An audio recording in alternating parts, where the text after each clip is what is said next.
পাকিস্তানের নির্ভরযোগ্য ব্যাটার বাবর আজম 2025 সালে পিএসএলে রান করেছে 288, স্ট্রাইক রেট 140-এরও কম।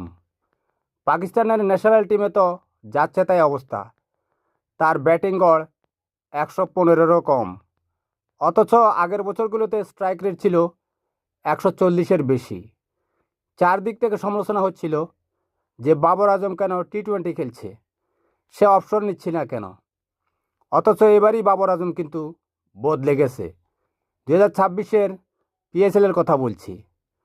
সেটা কি শ্রীলঙ্কার লিজেন্ড কুশল মেন্ডিসের কারণে, নাকি নিস্তব্ধ স্টেডিয়ামের কারণে?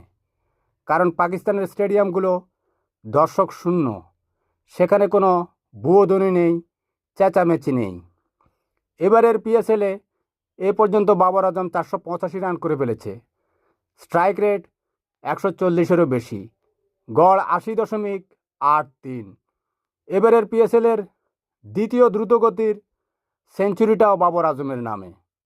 তার পার্টনার কুশল মেন্ডিস এই পর্যন্ত 9 ইনিংস খেলেছে, 500-রও বেশি রান করে ফেলেছে, 1 শতক এবং 4টা অর্ধশতক নিয়ে স্ট্রাইক রেট 170-এরও বেশি।